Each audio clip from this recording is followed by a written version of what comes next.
Austin et Monica, mon fils et sa femme, ont posté une photo d'eux sur une croisière à 20 000 euros. Légendée.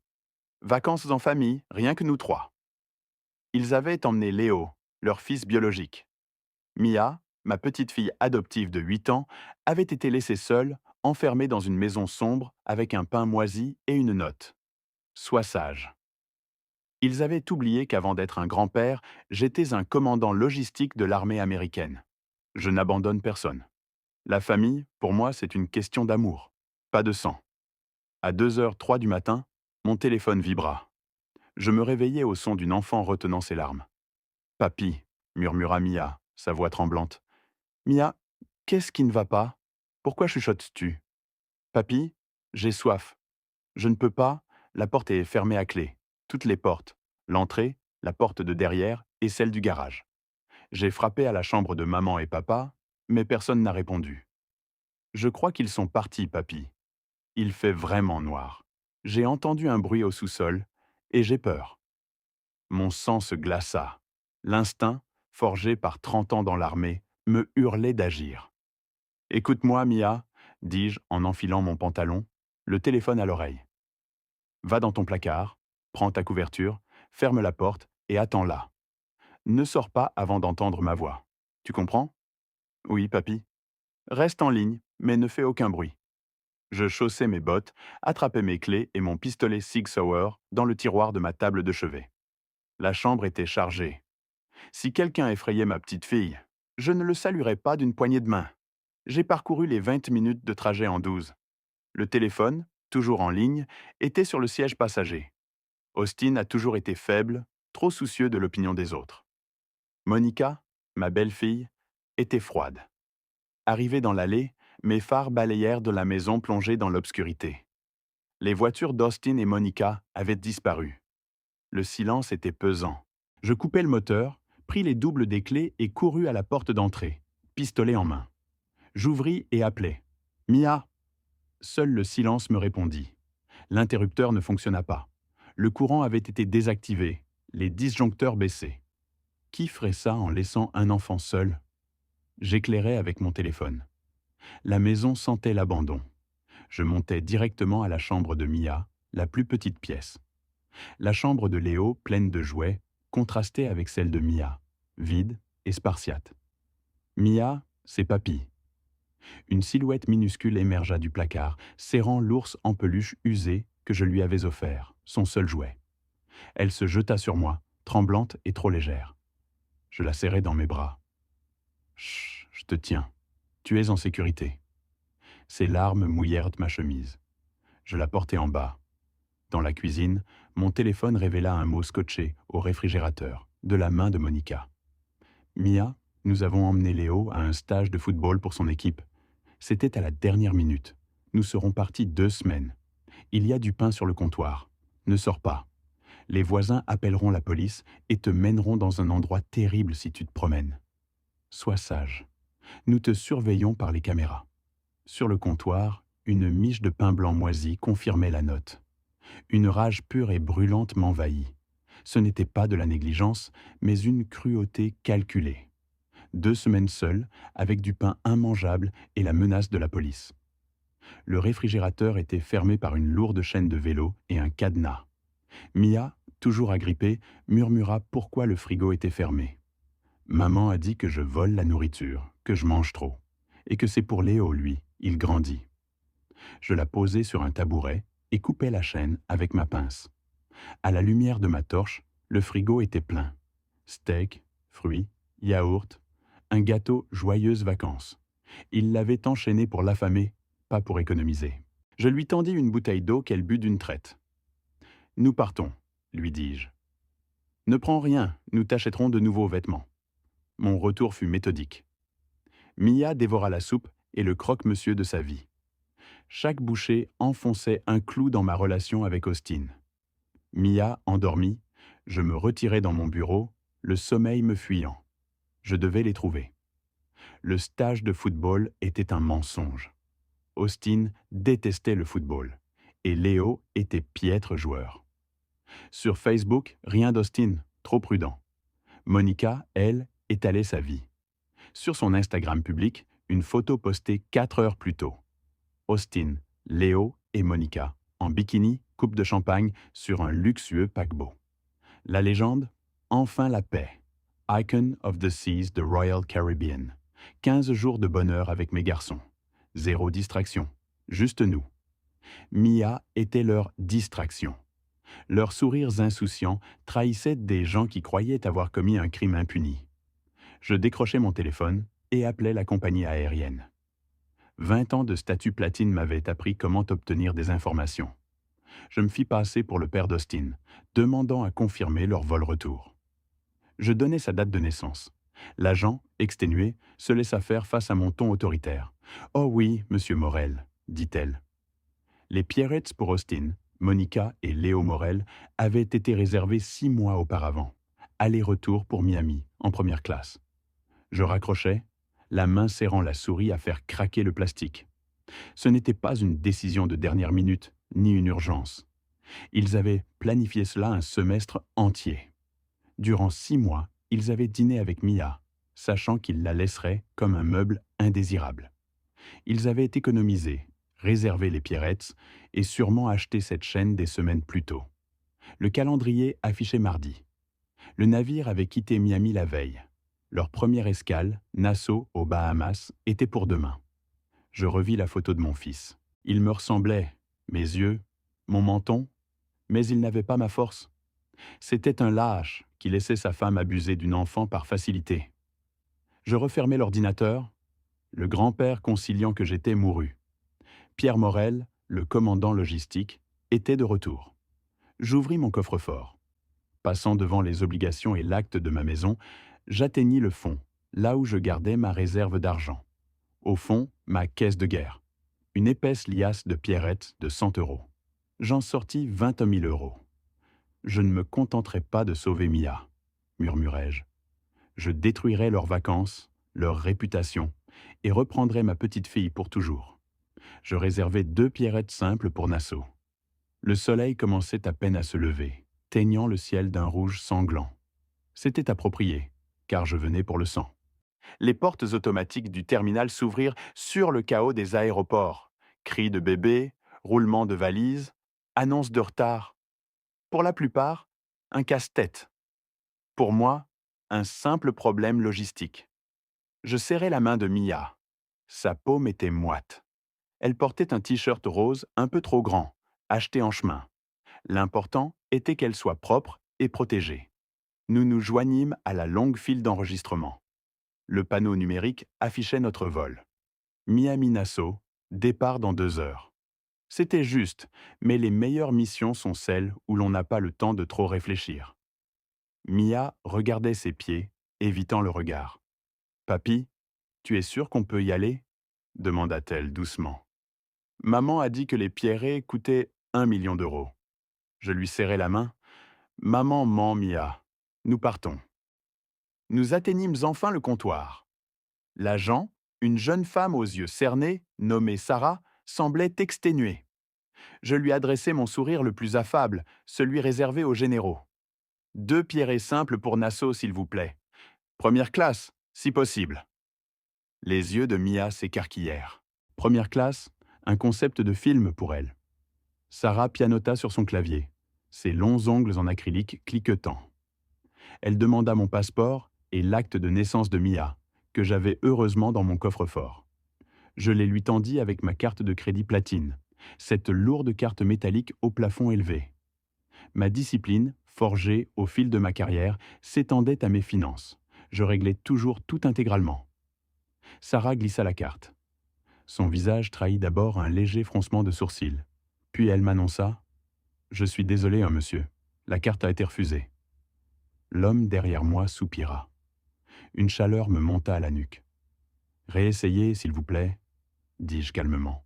« Il doit y avoir une erreur. » Elle s'exécuta, saisit les chiffres manuellement.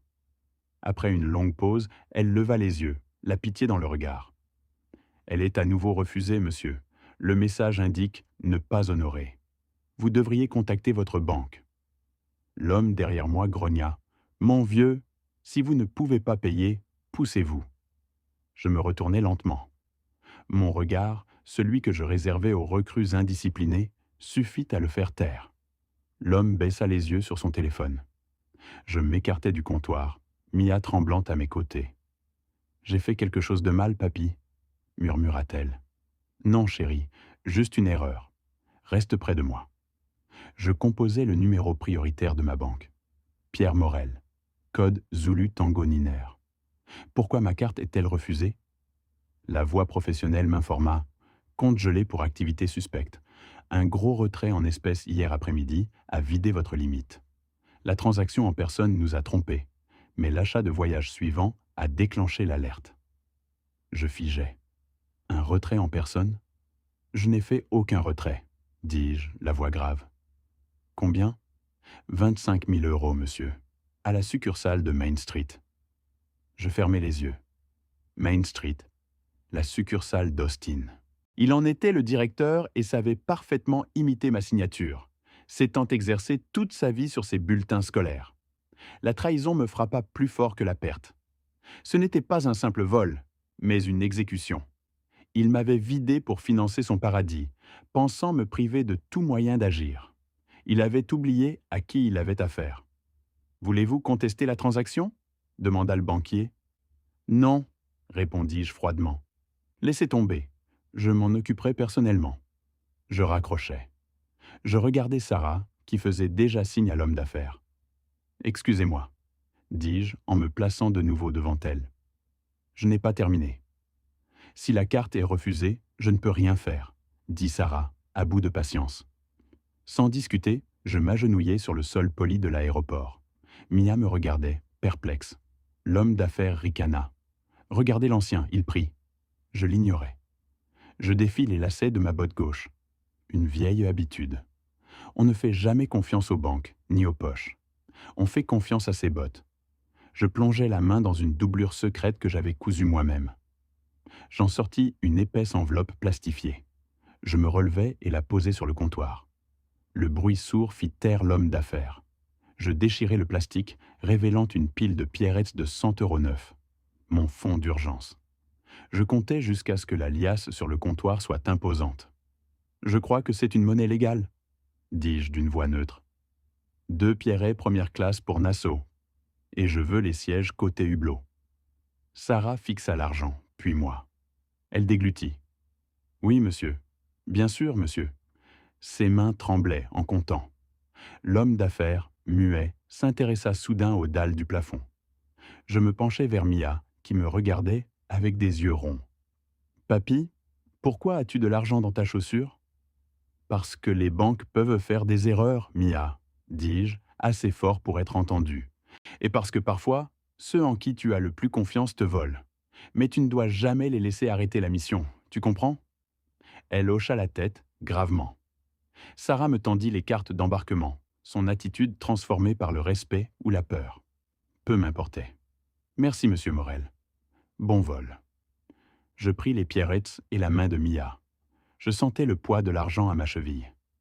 Austin m'avait cru désarmé, mais j'étais redevenu le soldat que j'avais été, mon transport assuré. Le signal de la ceinture s'éteignit, marquant un nouveau round.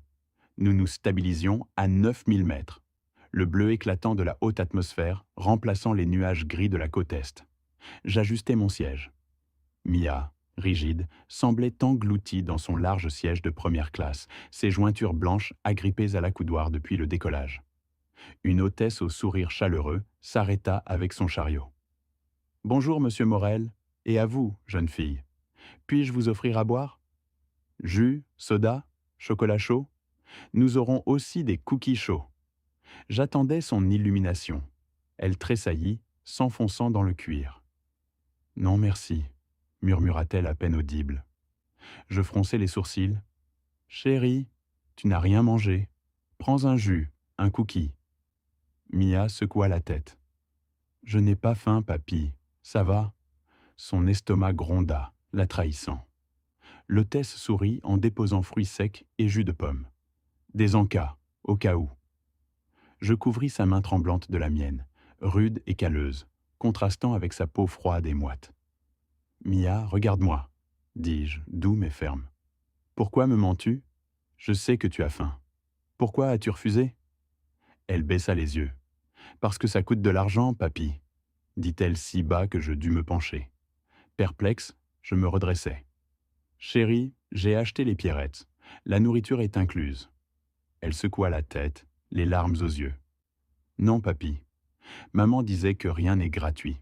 Elle disait que j'étais cher, que mon adoption les privait d'un bateau. Chaque extra puisait dans le budget. Et si je n'étais pas sage, l'électricité couperait. Ce serait ma faute. J'eus le souffle coupé. Ce coup psychologique était pire qu'un coup physique. Monica affamait son corps et empoisonnait son esprit, lui faisant croire qu'une enfant de 8 ans était responsable de leur stabilité financière. Je regardais par le hublot, luttant contre la rage. Les dépenses d'Austin et Monica me revinrent.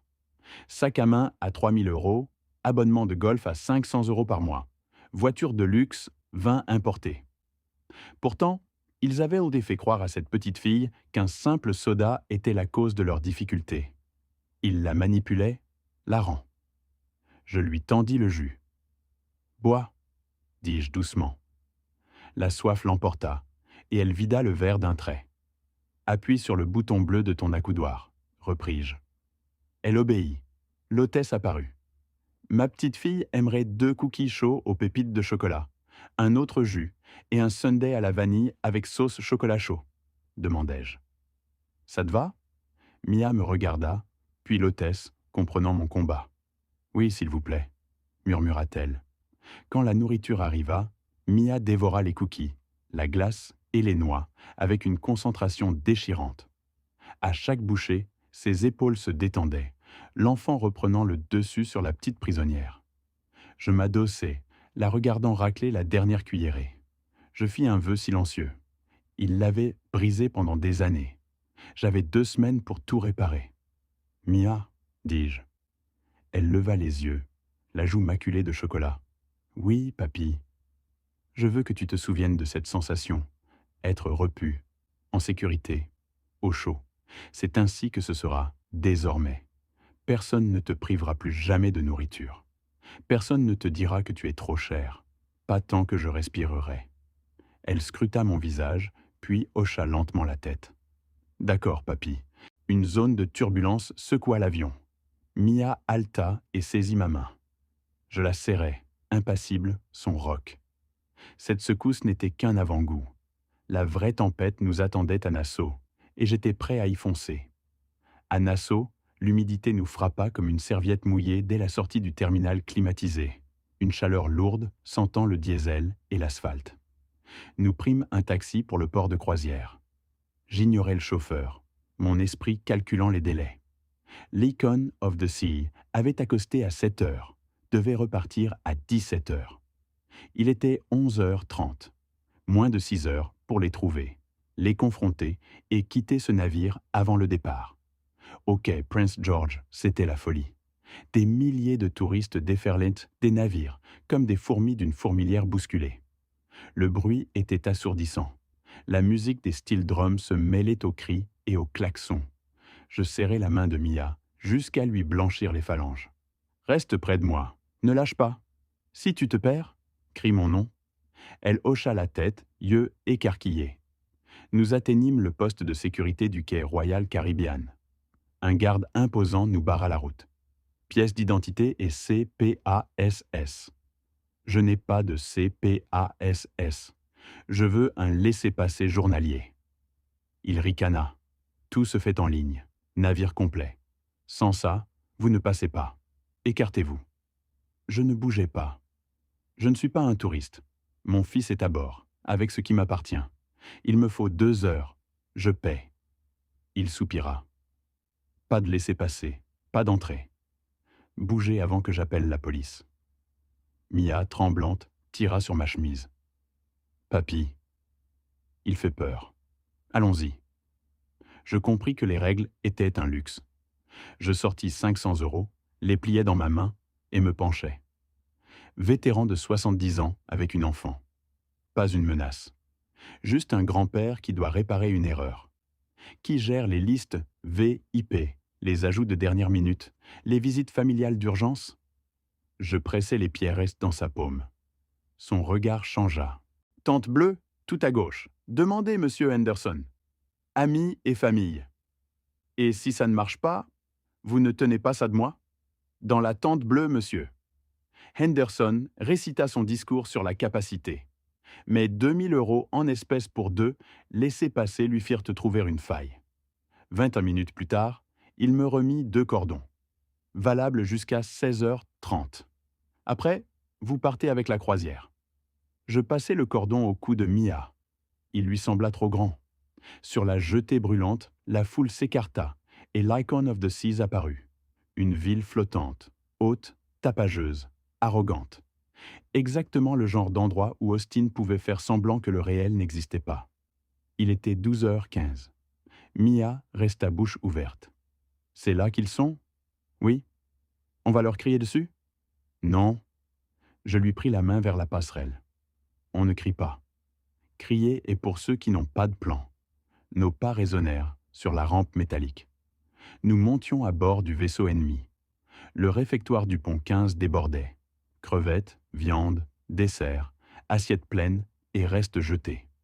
Mia avançait à petits pas, abasourdie par l'excès après le pain moisi rationné. Le gaspillage avait quelque chose d'obscène. Les trouver fut facile. Il suffisait de repérer le centre d'attention. Une ring light près des baies vitrées. Monica, impeccable, rosée à la main, jouait la mère parfaite face à son téléphone. Austin, visage rouge, riait, un homard énorme devant lui. Léo, au bout de la table, casque sur les oreilles, rivé à sa tablette. Ses nuggets et ses frites refroidissaient. Il avait l'air absent, seul. Mia serra ma main et s'arrêta. « Papy, c'est papa ?»« Oui, chérie. Il va être fâché ?» Je m'agenouillai. Il a perdu le droit d'être fâché. Reste derrière moi.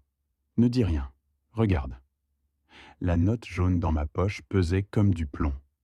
Nous approchâmes derrière la chaise d'Austin. La voix de Monica perçait le brouhaha. Elle parlait de bénédiction, de se remplir la tasse, de vacances méritées. Austin brisa une pince de homard en riant. Il ne nous voyait pas. J'attendis la fin de leur mensonge. Monica sourit à la caméra, puis son regard glissa au-delà de l'écran. Son sourire se figea en confusion en me reconnaissant. Austin s'étouffa. « Papa ?» Je ne répondis pas. Je sortis lentement la feuille jaune arrachée au réfrigérateur. Le téléphone de Monica filmait encore. D'un geste délibéré, je posai la note sur la queue de homard fumante dans l'assiette d'Austin. La graisse imbiba le papier, mais le message resta lisible. « Sois sage. » Un silence s'abattit sur la table. Même Léo leva les yeux de son iPad. Austin me regarda, puis la note. Son visage passa du rouge au blanc livide. Il ouvrit la bouche sans un son. Je me penchai, mes mains sur le bord de la table, sentant son coûteux parfum. « J'espère que le homard est bon, mon fils, » dis-je d'une voix grave. « J'espère qu'il a meilleur goût que le pain moisi que tu as laissé à ta fille. » Monica retrouva sa voix. Elle voulut attraper son téléphone pour arrêter la diffusion, mais ses mains tremblaient si fort qu'elle le laissa tomber, filmant le plafond. « Qu'est-ce que tu fais ici ?» hurla-t-elle, sa façade d'hôtesse parfaite s'effondrant. « C'est une croisière privée. Sécurité. Appelez la sécurité. » Je ris, un son froid. « Vas-y, Monica. Appelle-les. J'ai une vidéo de toi en train d'enchaîner un réfrigérateur. Et je pense que la police des Bahamas, ainsi que les milliers de personnes qui regardent ta diffusion, seraient très intéressées. » Austin se leva, renversant sa chaise. « Papa, s'il te plaît, ne faisons pas ça ici. Des gens nous regardent. »« Assieds-toi, » aboyai-je, de ma voix de commandement. Austin s'effondra sur sa chaise. J'appelai Mia. Elle sortit de derrière moi, serrant son ours. « Regarde-la, Austin. Regarde ta fille. Tu lui as dit que tu partais en stage de football, que son séjour coûtait trop cher. Tu l'as laissé dans le noir, enfermé, pendant que tu étais ici à casser des pinces et à boire du vin. » Austin, fixant la nappe, dit « Je ne savais pas, papa. Monica a dit qu'elle avait engagé une nounou. Tout était réglé. »« Menteur !» Je frappai la table, faisant sauter les couverts. « J'ai vu les messages, le retrait bancaire que tu as fait en falsifiant ma signature. Tu savais exactement ce que tu faisais. Tu m'as volé et tu l'as abandonné. » Je soulevai l'assiette de homard, le beurre dégoulinant sur la nappe. Je la tins en l'air, contemplant son excès et la note jaune collée à la chair. Sois sage, lus-je à voix haute. Je la laissai retomber. Elle se brisa en 1000 morceaux, le son résonnant dans la salle à manger, arrêtant les conversations et tournant toutes les têtes. Nous prenons Léo, déclarai-je. Et nous prenons Mia. Finissez votre repas, mais quand vous rentrerez à Miami, un comité d'accueil vous attendra. Je me tournai vers Léo. Fais tes affaires, mon garçon. Nous changeons de chambre. Léo n'hésita pas. Il prit son iPad, se leva et vint se tenir à côté de Mia, sans regarder ses parents. Austin enfouit sa tête dans ses mains. Monica fixait l'assiette brisée, la note jaune nageant dans une mare de beurre et de céramique. « Profitez bien de la croisière, dis-je. Je pris la main de Mia de ma gauche et celle de Léo de ma droite. Nous leur tournâmes le dos, les abandonnant au milieu des ruines de leur gourmandise. Austin, lâche et craintif, resta muet, terrifié par la confrontation. Monica, elle, était une vipère. J'avais piétiné sa queue devant son public numérique. Ses yeux se plissèrent. Elle vit le téléphone qui enregistrait, les visages ébahis des convives. Son récit de vacances parfaites s'effondrait. Elle avait deux choix, admettre son monstrueux abandon ou me peindre en diable. Elle choisit la seconde. « À l'aide !» hurla Monica d'un son perçant, m'accusant de kidnapper ses enfants et s'agrippant à Léo. Elle se tourna vers la foule, affirmant que Papy faisait une crise. L'ambiance se retourna. J'étais désormais perçu comme un vieil homme fou arrachant les enfants à leur mère. L'hostilité montait des tables environnantes. « Monica, arrête !» dis-je calmement. Elle m'ignora, s'adressant à un homme imposant, sanglotant que j'avais la démence et avait kidnappé Mia. « Regardez sa peur !» lança-t-elle à Mia. Mia, la main moite dans la mienne, regarda Monica, puis moi. Sa terreur n'était pas pour moi, mais pour celle qui l'avait enfermée. Pourtant, la foule y voyait la peur d'une victime. Je resserrai sa main. « Reste avec moi, Mia », murmurai-je. Un touriste s'interposa. « Lâchez les enfants. »« Écartez-vous, » rétorquai-je. « C'est une affaire de famille. » Il insista. « On dirait que vous harcelez cette dame. » D'autres hommes se levèrent, formant un mur. Des téléphones s'élevaient, enregistrant ma chute. « Austin !» aboyai-je. « Dis-leur qui je suis, ce que tu as fait. » Austin, voyant la foule et la mise en scène de Monica, choisit la facilité. « Papy, s'il te plaît, » dit-il, la voix tremblante. « Lâche les enfants. On peut t'aider. On t'avait dit qu'on paierait pour l'établissement. » La trahison fut cinglante. Il utilisait le mensonge de la maison de retraite pour me discréditer. La foule murmura son accord. Monica bondit vers Mia. « Ne la touche pas !» grondai-je, m'interposant. Elle hurla, reculant comme si je l'avais frappée, et s'adressa aux caméras. « Il m'a frappé !» Je ne l'avais pas touché, mais l'angle de la caméra primait sur la vérité. Soudain, les portes s'ouvrirent. « Sécurité, écartez-vous !» 4 hommes en uniforme blanc entrèrent. Pas les gardiens que j'avais soudoyés, mais l'équipe de sécurité tactique du navire. Ces hommes, équipés de tasers et de serre-câbles, se sont avancés. Leur coordination trahissait un passé militaire. Ils ont évalué la scène. Monica hurlante, enfant effrayé, foule hostile, et moi. L'officier principal, main sur son taser, m'ordonna de relâcher les enfants. « Je suis leur papy », rétorquai-je calmement. « Ces enfants sont en danger avec eux. » Il insista. « Monsieur, lâchez les enfants. » Main visible. J'ai regardé Mia.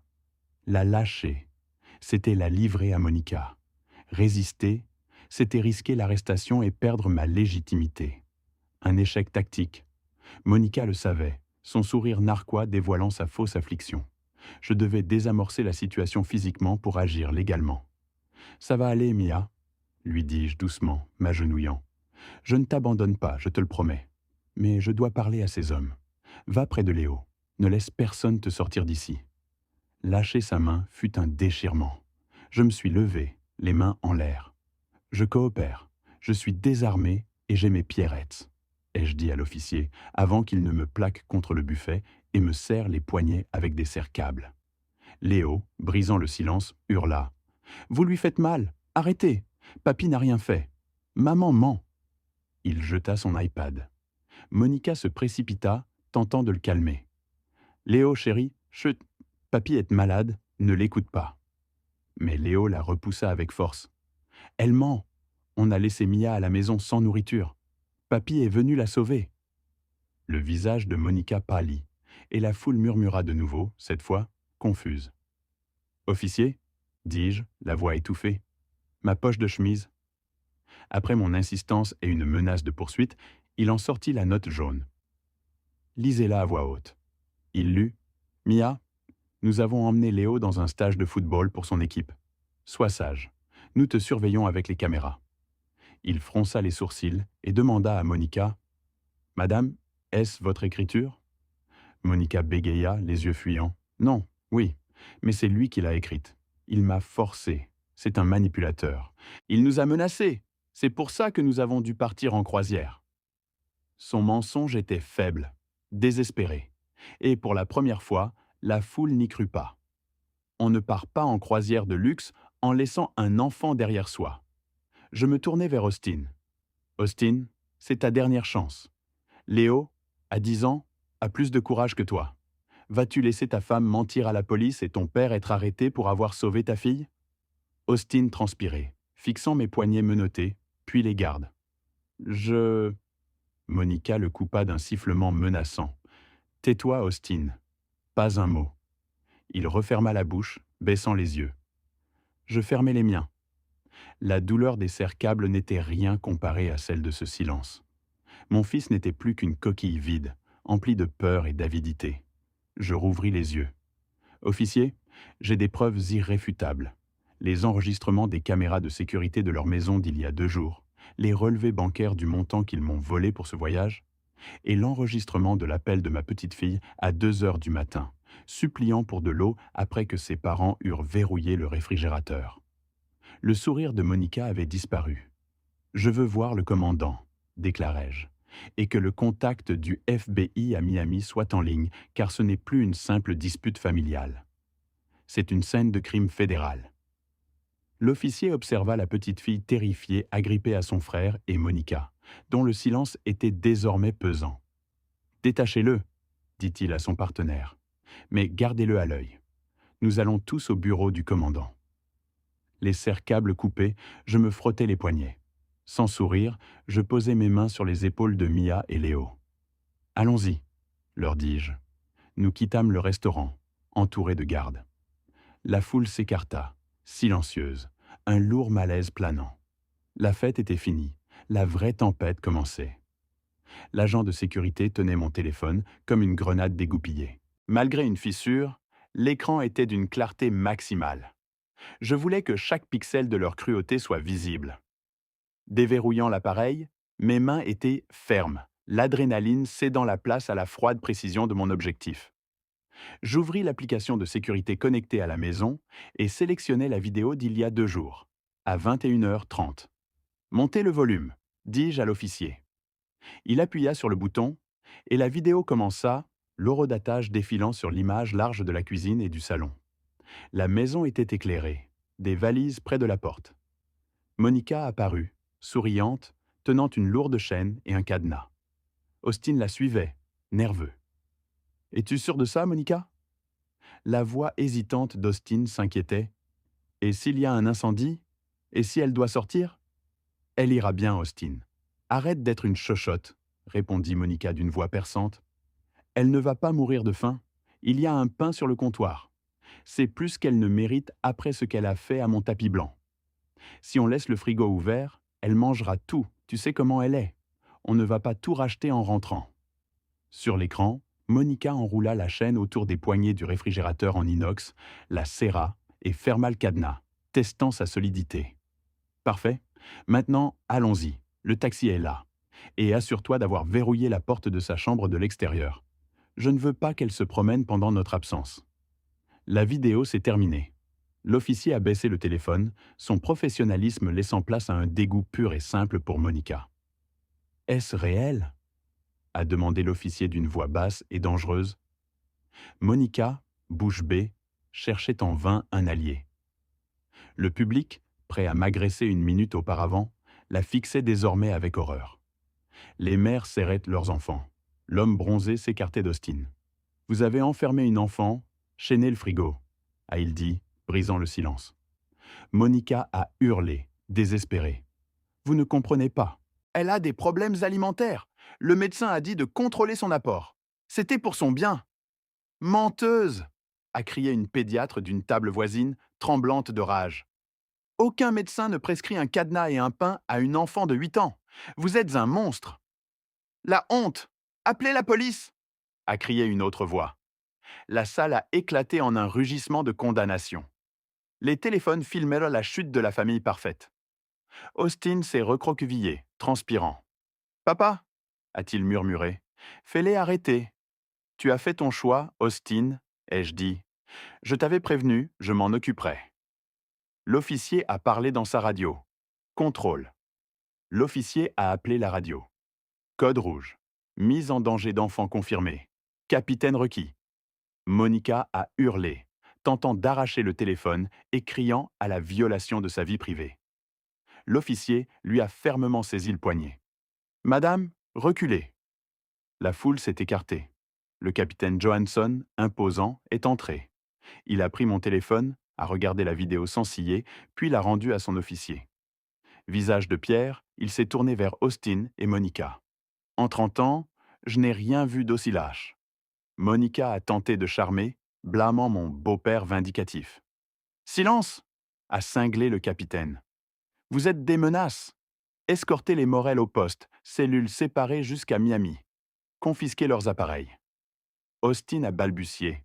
« Mais la suite à 20 000 €? » Le capitaine a tranché. « Votre remboursement sera traité par le système pénitentiaire. Qu'ils disparaissent. » 2 gardes les ont emmenés. Monica hurlait des menaces, se vantant de sa célébrité. J'ai vu mon fils partir, tête baissée, sous les huées. Une pointe de chagrin m'a traversé, mais je l'ai étouffé. Il avait fait son lit. Le capitaine s'est tourné vers moi, l'expression adoucie. « Le grand-père ? Oui. Vous avez été courageux. Pour la garde, vous et les enfants resterez dans une cabine sécurisée près de la passerelle jusqu'à Miami. De la vraie nourriture vous sera apportée. » S'agenouillant devant Mia, il a demandé « Tu aimes les burgers ?» Elle a souri. « Oui, s'il vous plaît. » Nous avons traversé la salle à manger, sous les regards, la tête haute, tenant la main de Mia et de Léo. La marche de la honte de mon fils était notre marche victorieuse, nous menant loin du chaos, vers une pièce calme et sûre. L'air sentait la justice. La cabine près de la passerelle était petite et silencieuse. Mia et Léo, adossés au lit, dévoraient leur cheeseburger, comblant leur faim et le vide de sécurité creusé par leurs parents. Assis près du hublot, je regardais l'océan violet. Le navire avançait, mais notre voyage s'était arrêté. Nous étions en sursis, attendant Miami. J'ai vérifié ma montre. 2 heures s'étaient écoulées depuis la scène au restaurant, depuis que mon fils avait été emmené par la sécurité. Je n'ai ressenti qu'une lourde et froide fatigue, celle qui naît de la réalisation que mon héritage, la lignée que j'avais tant protégée, s'était décomposée en quelque chose d'immonde. Un léger coup frappa à la porte. Je me suis raidi, m'attendant au capitaine ou à un steward. « Restez là !» ai-je dit aux enfants. J'ai ouvert la porte, juste un entrebâillement. C'était Austin. Il avait l'air terrible, chemise florale déchirée, visage gonflé. Étonnamment, il n'était pas menotté, et un jeune garde de sécurité, visiblement mal à l'aise, se tenait derrière lui. « Il faut que je te donne l'inhalateur d'asthme de Léo », a-t-il murmuré, évitant mon regard. « S'il te plaît, papy, juste 5 minutes. » Le garde a confirmé. « 5 minutes, monsieur. » Le capitaine a ordonné un confinement strict, mais M. Morel a insisté pour une urgence médicale. Je savais que Léo n'avait jamais eu d'asthme. C'était un mensonge de plus, une manipulation pour gagner du temps, comme son faux amour pour obtenir de la validation. Je me suis écarté, le laissant entrer. Dès que la porte se referma, son masque tomba. Il ne cherchait ni Léo, ni l'inhalateur, ni même les enfants. Il m'agrippa le bras, les mains moites. « Tu dois retirer les accusations, papy !» siffla-t-il, paniqué. « Dis au capitaine que c'était un malentendu, que tu as surréagi. » Je retirai mon bras. « C'est pour ça que tu es là ? Pour me demander de mentir encore pour toi? Papy, écoute, dit Austin en passant une main dans ses cheveux. Tu ne comprends pas ce qui est en jeu. La banque. Si je suis inculpé pour fraude ou négligence d'enfant, je perds tout. Je le fixais, attendant une inquiétude pour Mia, mais en vain. Tu t'inquiètes pour la banque? Dis-je. Je m'inquiète pour nos vies, supplia-t-il, les yeux hagards. On a un prêt, des voitures. Monica va me quitter si l'argent s'arrête. Elle a dit qu'elle ne resterait pas avec un perdant. Tu détruis mon mariage, papy. Je le regardais, ne voyant plus mon fils, mais un étranger faible et pathétique, bâtisseur d'un château de sable, blâmant la marée montante. Je ne détruis pas ton mariage, Austin, rétorquai-je, le forçant à reculer. Tu l'as détruit en laissant cette femme mettre une chaîne sur ton réfrigérateur, en falsifiant ma signature pour voler un enfant. C'était un prêt, pleura-t-il. J'allais le rembourser, le doubler avec un tuyau crypto. Arrête, coupai-je net. Je m'approchais des enfants. Léo avait cessé de manger, fixant son père avec une profonde déception, celle d'un héros qui s'effondre. Austin les remarqua enfin, tentant un sourire tremblant. « Salut, fiston. Salut, Mia. » Mia se blottit contre le lit, le visage caché derrière son ours. Léo se contentait de fixer son père. « Tu as mon inhalateur, papy ?» demanda Léo d'une voix neutre. Austin cligna des yeux. « Quoi? Tu as dit aux gardes que tu l'avais. Mais je n'ai pas d'asthme. C'était un mensonge, n'est-ce pas? Comme le stage de football. » Austin chercha mon aide, mais je restais silencieux. « Papy, reprit-il, la voix brisée, s'il te plaît, je suis ton fils. Ça ne compte pas? Tu m'as toujours appris que la famille se serre les coudes. Oui, je t'ai appris qu'un homme protège sa famille. Mais tu n'es pas le protecteur, Austin. Tu es la menace. Je me tournai vers le hublot. Sais-tu ce que j'ai trouvé dans le frigo? Demandai-je sans me retourner. Austin ne répondit pas. Du steak, des crevettes. Un gâteau, bonnes vacances. Tu as enfermé une enfant affamée avec un gâteau qu'elle voyait, mais ne pouvait toucher. Ce n'est pas de la négligence, Austin, c'est de la torture. Austin balbutia que c'était Monica, obsédée par le poids de Mia. Je le coupai net. Tu es un lâche qui se cache derrière la cruauté de ta femme, laissant ta fille mourir de faim pour éviter une dispute et volant mon argent par peur d'avouer ta ruine. Tu n'es pas là pour t'excuser auprès de Mia, mais pour me supplier de sauver ton travail, craignant la pauvreté. Eh bien, habitue-toi, mon fils, car c'est exactement ce que tu vas devenir. Le visage d'Austin s'effondra. Il tomba à genoux, s'accrochant à mon pantalon et suppliant « Papy, s'il te plaît, je ferai tout. J'irai en thérapie, je te rembourserai. Ne les laisse pas porter plainte. Dis au capitaine que je suis un bon père. » Je le regardais, réalisant que l'avoir toujours protégé avait été ma plus grande erreur, créant ce monstre en refusant de le laisser échouer. Je retirai ma jambe. « Lève-toi » ordonnai-je. Il se leva, reniflant. « Je ne te sauverai pas cette fois, Austin. C'est fini. La banque, la police, le monde entier sauront. Tu perdras la maison, les voitures, Monica, car les requins fuient quand le sang coule.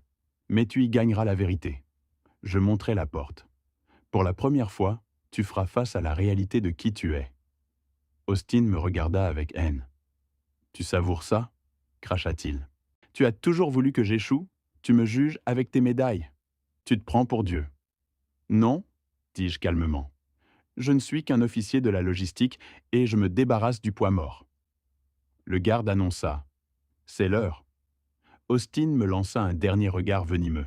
« J'espère que tu vas pourrir, » murmura-t-il avant de sortir, sans un mot ni un regard pour ses enfants. La porte se referma. Le silence revint. J'expirai, les mains tremblantes, épuisé par la décision de couper les ponts. Amputer une partie de soi est terrible, mais parfois nécessaire pour sauver le reste. Je me tournai vers les enfants. Léo avait posé son burger, pleurant silencieusement. « Papy » étouffa-t-il. « Papa va en prison ?» Je m'assis entre eux, les serrant fort. « Oui, Léo, dis-je. Il va en prison. » Léo enfouit son visage dans ma poitrine, Mia sur mon épaule. « C'est ma faute ?» demanda Léo. « Parce que j'ai dit la vérité ?» J'embrassai le sommet de sa tête. « Non, jamais. La vérité est la seule chose qui nous sauvera. Ton père va en prison à cause de ses actes, pas de tes paroles. Nous restâmes là un long moment. Dehors, la nuit était sans fin. À l'intérieur, nous avions la sécurité et la clarté douloureuse de cette fin. La chasse était terminée. Il fallait survivre aux conséquences. Le silence après le départ d'Austin était lourd. Je verrouillai la porte à double tour et calai le fauteuil sous la poignée. Fini de prendre des risques et de faire confiance à des serrures dont d'autres avaient les clés. Mia, les yeux rouges et gonflés, picorait son burger, telle une soldate ayant survécu à la bataille mais perdu la guerre. « Papy, murmura-t-elle, pourquoi papa me déteste ?» Je m'agenouillai devant elle, mes genoux craquant. « Il ne te déteste pas, Mia, dis-je. Il se déteste lui-même, et ceux qui se haïssent sont dangereux. Tu es le miroir qu'il craint. » À 8 ans, elle ne pouvait pas comprendre, mais elle se blottit contre moi. 10 minutes plus tard, un grattement timide à la porte. Je me levai, déplaçai la chaise et regardai par le judas.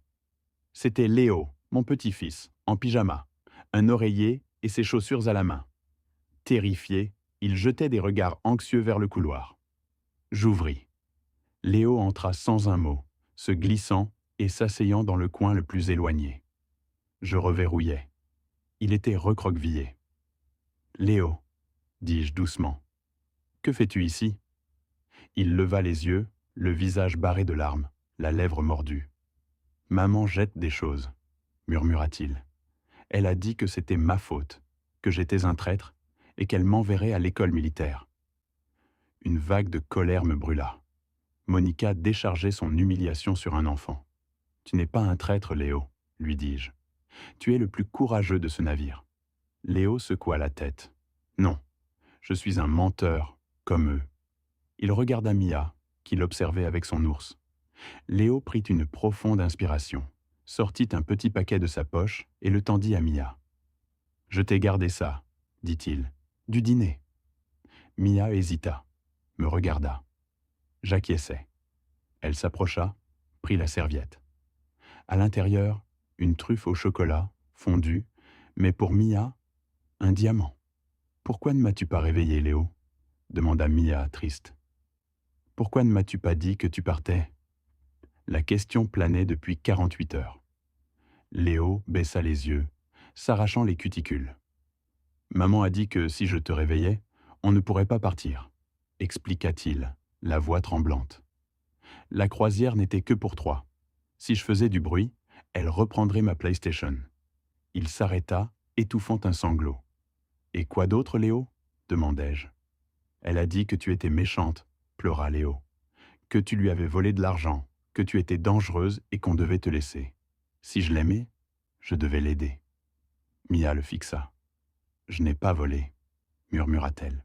« Je sais, » sanglota Léo. « Mais je voulais la croire pour aller sur le grand bateau.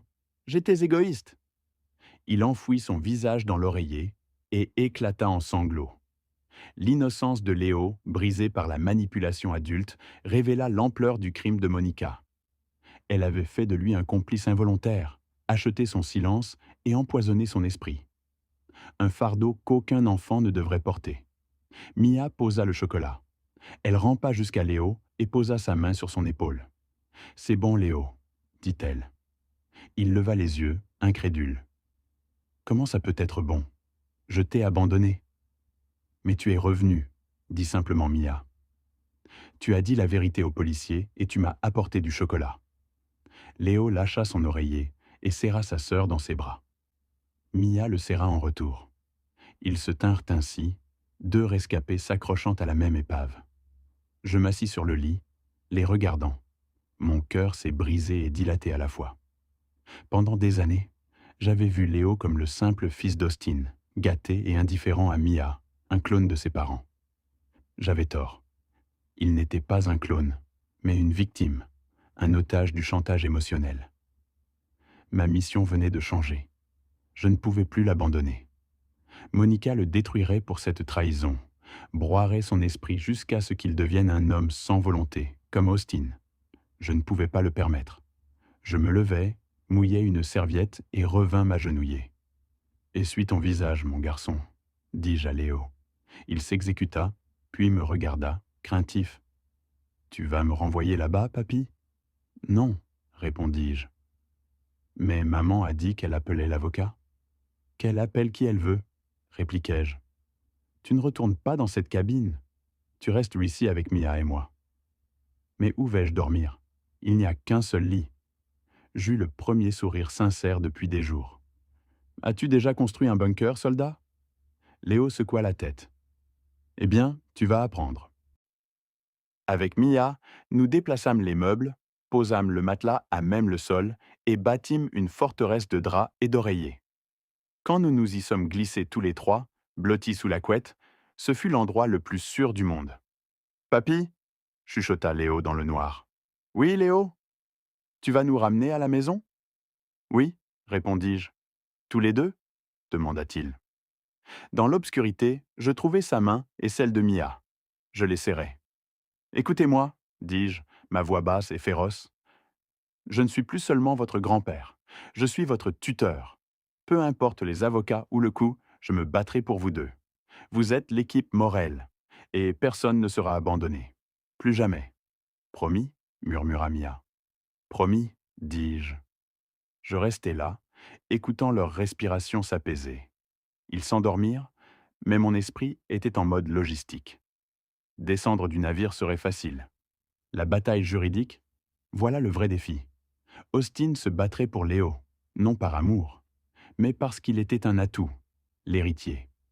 Perdre Mia était une honte. Perdre Léo serait la mort de son ego. Il se battrait sans scrupule. Mais il ignorait ce que je détenais. Les documents du fonds fiduciaire que j'avais conservés, les clauses de l'acte de propriété de sa maison. Il ignorait que j'avais passé ma carrière à me préparer au pire scénario. Dormez bien, mes enfants, pensai-je, car quand nous atterrirons à Miami, papy partira en guerre, et je n'ai jamais perdu une guerre. Je me glissai dans la petite salle de bain. Sous la lumière crue, mon reflet montrait un homme épuisé. 20 ans de guerre, pas de jour. Je m'assis sur le couvercle des toilettes et sortis le téléphone satellite du capitaine, la seule ligne sécurisée. Je composai le numéro de Rachel Stein. Rachel n'était pas une avocate de famille ordinaire. Rachel était un requin. Je l'avais rencontrée 10 ans plus tôt lors d'un litige militaire complexe. Elle n'avait aucune sympathie, seulement de la stratégie. C'était l'arme dont j'avais besoin. Elle décrocha au second appel. Pierre. Sa voix était nette. J'attendais votre appel. Vous êtes sur le navire? Oui, c'est fait. J'ai les enfants. Austin et Monica sont au cachot. Bien, dit-elle. L'abandon est difficile à contester. Mais Pierre, nous avons un problème plus grave. C'est la pointe de l'iceberg, dit Rachel. J'ai vérifié les avoirs d'Austin. Pas d'argent, mais d'énormes dettes. Combien? Demandai-je. Pierre, êtes-vous assis? Oui. Austin a tout hypothéqué ces 18 derniers mois. Carte de crédit, prêt personnel à 20% d'intérêt. Ce n'était pas suffisant. Le silence s'épaissit. Rachel continua. Il a falsifié une procuration il y a 6 mois pour contracter une ligne de crédit sur votre maison. Le sang me quitta. Ma maison, murmurai-je, le refuge de Mia et Léo. Il a emprunté 300 000 € sur l'hypothèque. Quand les banques l'ont lâché, il s'est tourné vers des prêteurs privés. J'ai un privilège sur sa voiture et une lettre de menace d'une société à 50% d'intérêt qui recouvre avec des battes. Je fermai les yeux. Son désespoir était limpide. Il craignait pour sa vie, ayant creusé un trou sans fond. Où est passé l'argent, Rachel? Crypto, dit-elle avec dégoût. Il a tout investi dans une monnaie spéculative qui s'est effondrée, perdant 80% en 48 heures. Il a volé les 25 000 € pour jouer, espérant un jackpot. Une vague de nausée m'envahit. Mon fils n'était pas seulement un mauvais père, mais un kamikaze financier, ayant attaché une bombe de dette à notre famille. Qu'est-ce que cela signifie pour la maison? Demandai-je. Nous devons dénoncer la fraude. La banque absorberait la perte. La dette deviendrait invalide. Mais Austin irait en prison, pas pour un week-end. Fraude bancaire, électronique, vol d'identité sur une personne âgée. C'est un crime fédéral. 10 à 15 ans de prison. 10 ans. Mon fils. Au-delà de la porte, mes petits-enfants dormaient. Ils croyaient que papy pouvait tout réparer. Sauver Austin briserait ma promesse et gaspillait leur avenir. Le dénoncer, c'était l'envoyer en prison pour une décennie. Pierre, il faut que je sache ce que tu veux faire, coupa Rachel. La banque ouvre dans 5 heures. Nous devons agir avant la saisie. Je me levai. L'homme dans le miroir pleurait, mais ses yeux étaient durs. Austin avait fait son choix par avidité, en forgeant ma signature, en affamant Mia. C'était à Papy de faire le sien. Il avait été gâté, protégé, et cette protection l'avait pourri. Le sauver ne ferait que lui permettre de tout détruire encore. « Rachel, lui dis-je, dépose les accusations. » Une pause. « Es-tu sûr ? Une fois le dossier envoyé au FBI, pas de retour en arrière ? » « Je suis sûr, dis-je d'une voix ferme. Il a volé ma maison et l'avenir de mes petits-enfants. Il n'est plus mon fils, Rachel. C'est un fardeau. Lâche-le. » « Compris, dit Rachel. J'aurai les papiers prêts à Miami. Et les requins de la dette ? Je m'en occupe, dit-elle, et je pouvais l'entendre sourire. Une lettre de cessation et d'abstention, liée au dépôt de fraude fédérale, les fera fuir. Ils ne veulent pas d'ennui avec le FBI. Merci, Rachel. Repose-toi, Pierre.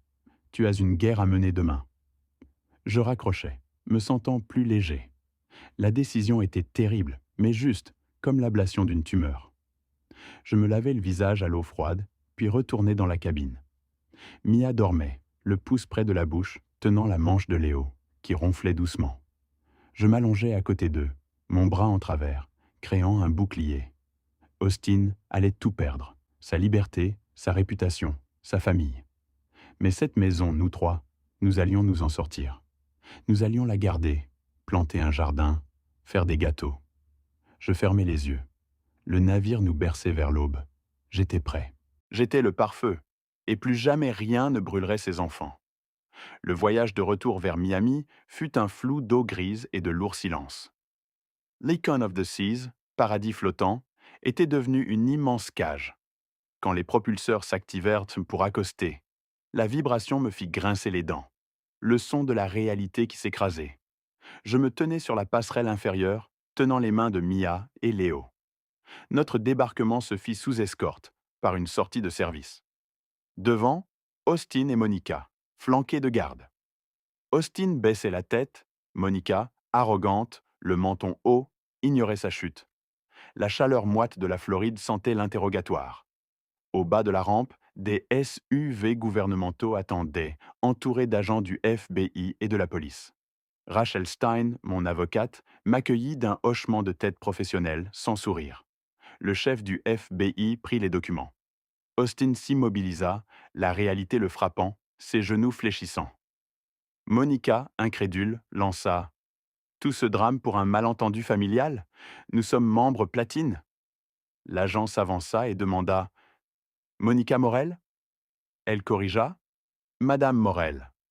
L'agent l'interrompit « Monica et Austin Morel, vous êtes arrêtés pour fraude bancaire, électronique, vol d'identité aggravé et mise en danger d'enfants. Menottez-les. » « Non !» hurla Monica, saisie. « C'est une farce. Papy, c'est toi. Dis-leur que tu es sénile, que tu as oublié. Arrête ça, ce n'est plus drôle. » Je la regardais, cette femme qui avait fait de mon fils un voleur et tourmenté Mia. Je ne ressentais rien, ni colère, ni pitié, juste la froide satisfaction d'un bilan à zéro. « Je n'ai rien signé, Monica, dis-je. Ni Austin, pas légalement. »« Menteur !» Elle se précipita vers moi, mais les menottes claquèrent. « Jaloux ! Tu veux ruiner notre bonheur, saboter ma carrière ? Je vais te détruire en direct !» Son téléphone fut confisqué. « Rendez-moi ça !» cria Monica. « C'est une preuve, madame. » Austin, lui, ne se battit pas. Il tendit ses poignets, pleurant en silence. « Je suis désolé, » me murmura-t-il. Je ne répondis pas. Les excuses sans restitution ne sont que du bruit, et Austin n'avait plus rien à offrir. Ils les menèrent au SUV. La scène attirait les regards.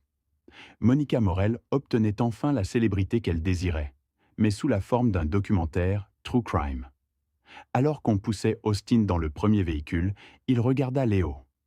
La voix brisée, il lui dit d'être sage, d'écouter Papy, promettant d'appeler. Léo, raide, le regarda disparaître. Ce jour-là, il apprit que les actes ont des conséquences irréversibles. Monica, elle, se battit jusqu'au bout. Poussée dans la seconde voiture, elle hurlait son innocence, clamant être une bonne mère et accusant Mia de mentir. L'officier la força à entrer et claqua la porte, étouffant ses cris. Un silence s'installa, juste les mouettes et le clapotis de l'eau. Rachel s'approcha, le regard inquiet. « Ils vont s'en remettre, » lui dis-je. L'agent vint à nous, l'air épuisé. « Papy, nous avons tout. Les preuves vidéo et bancaires sont irréfutables. Nous recommanderons un refus de caution. Ils étendent des risques de fuite et d'intimidation. » Je le remerciai. Il précisa qu'il faudrait recueillir nos témoignages et ceux des enfants dans un centre spécialisé. J'acquiesçai. Nous sommes prêts. Je regardais Mia. Elle fixait l'endroit où la voiture de Monica avait disparu, tremblante non de peur, mais du relâchement d'adrénaline. « Elle reviendra, papy » murmura-t-elle. « Non, chérie, pas avant très longtemps, » répondis-je. Tenant fermement leurs mains, nous nous dirigeâmes vers la voiture de Rachel. Derrière nous, le paquebot symbolisait un excès illusoire. Nous nous en éloignions, vers ma vieille camionnette, ma maison, une vie plus simple, plus réelle. Les menottes avaient claqué, mais pour nous, c'était le bruit d'une clé nous libérant enfin. Le tribunal familial sentait la cire et le café froid. Pour nous, ce n'était pas qu'une audience, mais la bataille finale. Assis au premier rang, Rachel Stein, mon avocate, était à ma gauche, et Madame Higgins, tutrice ad litem de Mia et Léo, à ma droite. En face, Austin et Monica. Ils portaient des combinaisons orange de la prison, les poignets entravés. Austin semblait rapetissé sans ses atours, un enfant déguisé. Monica, sans maquillage, les racines apparentes, affichait une rage sombre, cherchant en vain l'attention de la presse. « Levez-vous !»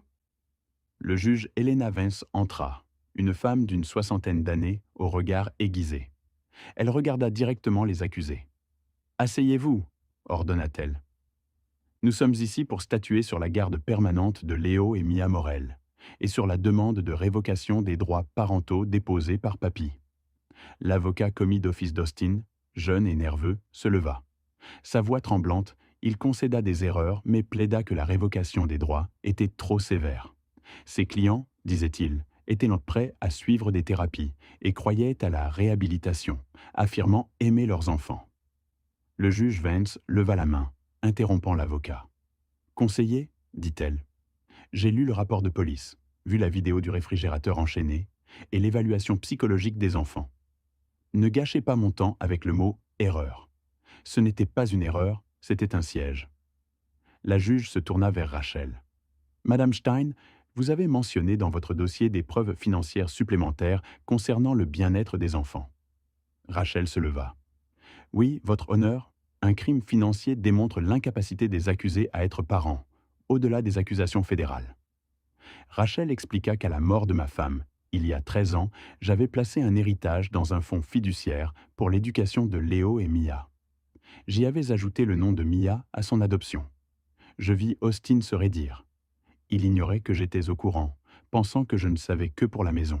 Rachel expliqua que le fonds n'autorisait les retraits pour urgence, éducatives ou médicales, qu'avec ma signature.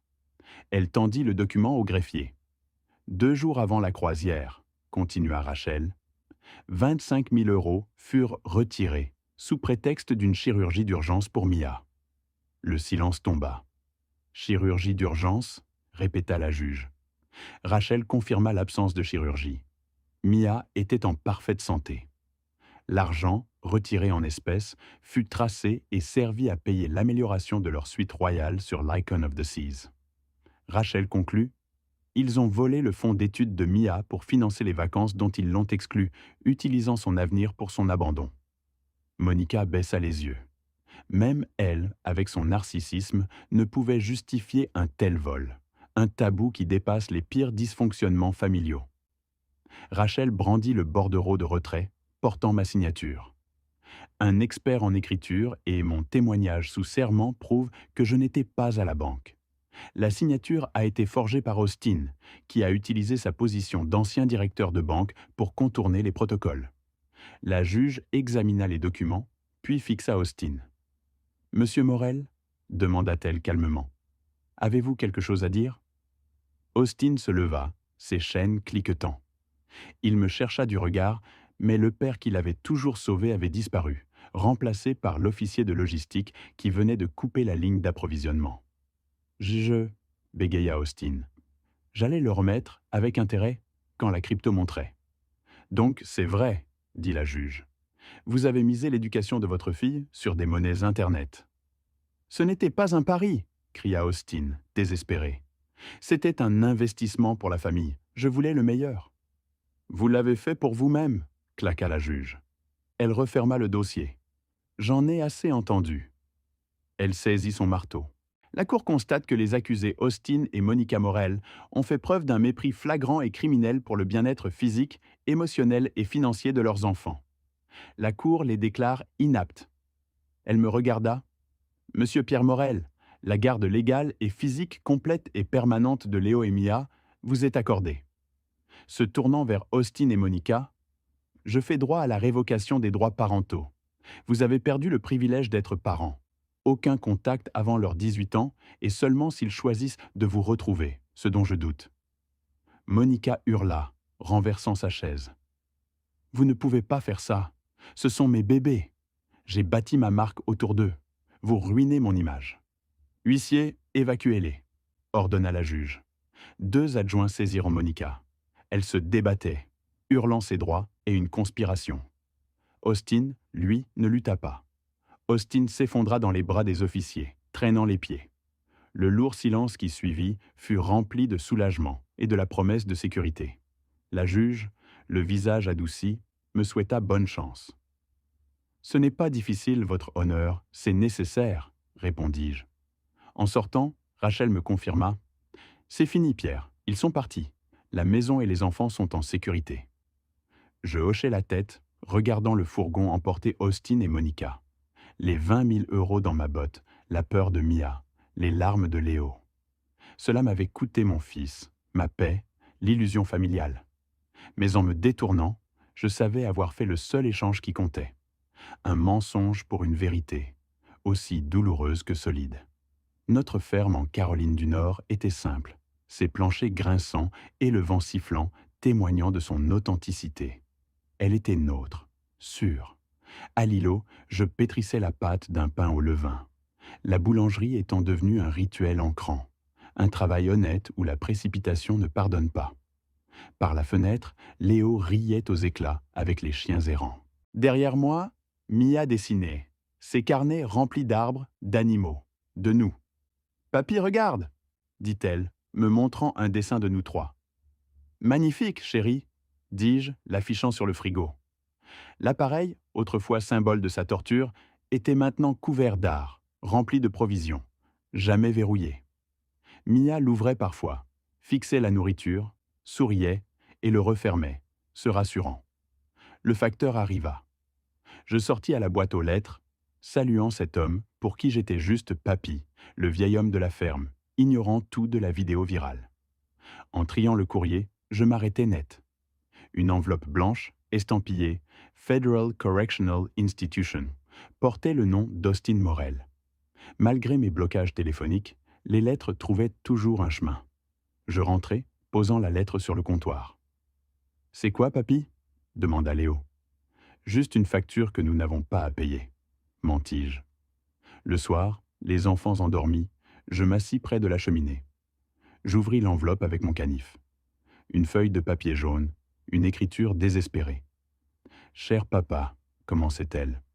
Le contenu était prévisible, pas un mot de remords, aucune question sur Mia ou Léo. Juste une litanie de plaintes, la nourriture, les gardiens, Monica demandant le divorce et lui imputant tout. Il réclamait de l'argent pour son compte pénitentiaire, exigeait un appel. Il prétendait avoir trouvé Dieu, mais je savais que ce n'était qu'une manipulation, une tentative de s'adapter sans changer le fond. La lettre se terminait par une exigence déguisée en supplique. « Tu me dois ça, papa. Tu ne peux pas laisser ton fils pourrir ici. » Baissant la lettre, je fixai le feu. « Je ne te dois rien, » murmurai-je. Je lui avais donné la vie, l'amour, des opportunités. Il m'avait rendu la trahison, une petite fille traumatisée et un petit-fils à désapprendre l'arrogance. Ma loyauté allait à ceux qui dormaient à l'étage. Protéger les innocents, parfois, c'était accepter d'être le méchant. Je ne la pliais ni ne la gardais. Je la jetais dans le foyer. Le papier jaune s'enflamma, les mots s'effacèrent, les plaintes et fausses prières se consumant en une fragile paillette de cendres s'élevant dans la cheminée. La tension quitta mes épaules. On dit que la famille est sacrée, que le sang est plus épais que l'eau, qu'il faut pardonner.